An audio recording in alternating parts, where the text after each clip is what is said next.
தான் மற்றவங்க பேசணும் கேட்கணும் இல்லையா? தமிழகத்தின் இதய பகுதியாக இருக்கின்ற திருச்சிராப்பள்ளியில் இன்றைக்கு உங்களை எல்லாம் சந்திக்கின்ற அரிய வாய்ப்பினை பெற்றமைக்கு இறைவனுக்கு இதயபூர்வமான நன்றியை நான் தெரிவித்துக் கொள்கிறேன். இந்த நிகழ்ச்சி தலைமையேற்று நடத்திக் கொண்டிருக்கிறேன் பாரதிய ஜனதா கட்சியினுடைய மாவட்ட தலைவர் எனது அன்பு தம்பி வண்டிமுத்து அவர்களே, மாநில பொதுச் செயலாளர் கருப்பு முருகானந்தம் அவர்களே, அவர்களோடு இந்த நிகழ்ச்சியை தமிழகம் முழுவதும் ஏற்பாடு செய்து நடத்தி கொண்டிருக்கிற தஞ்சாவூர் இளங்கோ, திருவள்ளூர் லோகநாதன், மகா சுசீந்திரம் உள்ளிட்ட மற்ற நமது தோழமை கட்சிகளாக இருக்கிற அனைத்து இந்திய அண்ணா திராவிட முன்னேற்ற கழகத்துடைய பொதுச் செயலாளர் அண்ணன் எடப்பாடி பழனிசாமி அவருடைய ஆலோசனையின் பேரில் இங்கே வருகின்ற மாவட்ட கழக செயலாளர் எனது அருமை தம்பி சீனிவாசன் அவர்களே, கழகத்தின் மாவட்ட செயலாளர் புறநகர் பகுதியுடைய மாவட்ட செயலாளர் அருமையண்ணன் பரஞ்சோதி அவர்களே, தெற்கு மாவட்ட கழக செயலாளரும் முன்னாள் நாடாளுமன்ற உறுப்பினருமான அன்பு சகோதரர் குமார் அவர்களே, முன்னாள் கழக அமைப்பு செயலாளர், நாடாளுமன்ற உறுப்பினர், அம்மா பேரவையினுடைய மாநில முன்னாள் செயலாளர், முன்னாள் செயலாளர் அன்புக்குரிய தத்தரவேல் அவர்களே,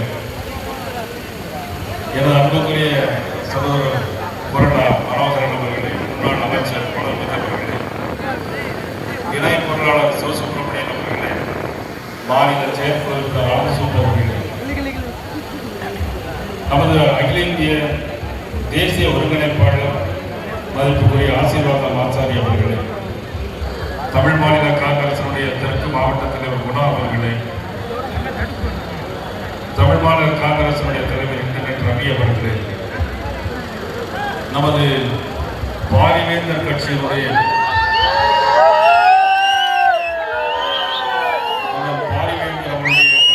மாவட்ட செயலாளர் அருமை சகோதரர்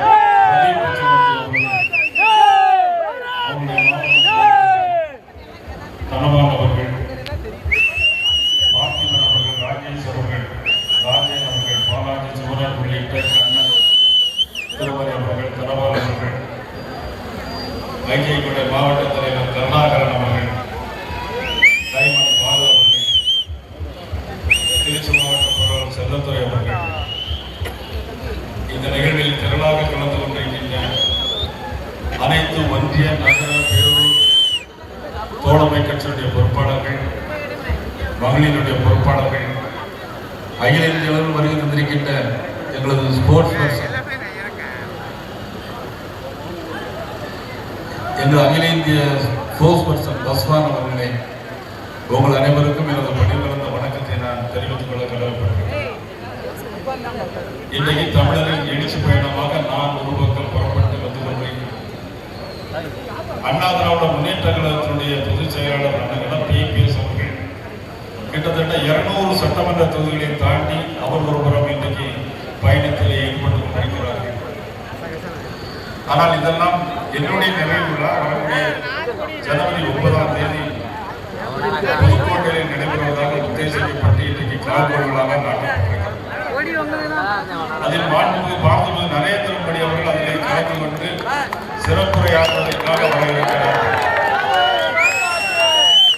அது வெறும் பாரதிய ஜனதா கட்சியினுடைய கூட்டமாக மட்டுமல்லாமல் தேசிய ஜனநாயக கூட்டணி விழாகவே அந்த வேலை அமையும். அதில் அண்ணன் இபிஎஸ் அவர்களும் கலந்து கொள்வார்கள், பாரிவேந்தர் அவர்களும் கலந்து கொள்வார்கள், ஐயா GK வாசன் அவர்கள் கலந்து கொள்வார்கள், கட்சியினுடைய தலைவர் தேசிய சமூகம் அவர்களும் கலந்து கொள்வார்கள். ஒருவேளை இன்னும் புதிய கூட்டணி ஜனவரி 9ஆம் தேதி இன்னும் புதிய கூட்டணிகள் வந்தால் அவ்வளவு பேரும் அதே மேடையில் நிச்சயமாக பொறுப்பார்கள் என்று நான் இந்த நேரத்திலே பணிவோடு தெரிவித்துக் கொள்ள நினைக்கிறேன். நான் ஏற்கனவே குறிப்பிட்ட கடுநாயகமாக இருக்கின்ற பகுதி புரட்சித் தலைவர் எம்ஜிஆர் கூட இந்த திருச்சியை தலைநகரமாக கூட மாற்றலாமா என்று கூட ஆலோசனை செய்தார் புரட்சித் தலைவர் எம்ஜிஆர் அவர்கள். நான் ஒரு முறை சட்டமன்றத்தில் பேசினேன். மக்கள் அவதிப்படுகிறார்கள். திருச்சியிலிருந்து பஞ்சப்பொருள் அந்த பேருந்து நிலையத்தை மாற்றி அவதிப்படுகிறார்கள். பேருந்து நிலையம் இருக்கிறது. கோடிக்கணக்கான ரூபாய்களை கட்டி வைத்து பேருந்து நிலையத்தை கட்டி வைத்திருக்கிறார்கள் உள்ளூர் அமைச்சர்கள். ஆனால் அங்கே பேருந்து வசதி யாருக்கும் இருக்கிறதா என்று சொன்னால் அதுதான் இல்லை. இங்கே இருக்கிற பள்ளிக்கல்வித்துறை அமைச்சர் இருக்கிறார். எல்லா பள்ளிக்கல்வி பொருளிலிருந்து ஒரு மாணவர் பலியானார். திருநெல்வேலி என்னுடைய தொகுதியிலே கல்வித்துறை துறையிலிருந்து 3 பேர் பலியானார்கள். அரசு பள்ளிகளில் மாணவர் வகுப்பறையிலே மருந்தளிக்கிறார்கள், கஞ்சா குடிக்கிறார்கள். போதைப் பொருட்கள் அது அதிகமாக நடமாட்டம் இருக்கிறது.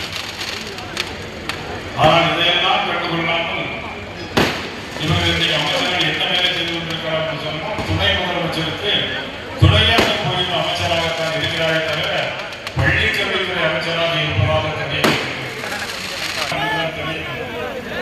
பல இடங்களில் குடிநீர் பிரச்சனை இருக்கிறது.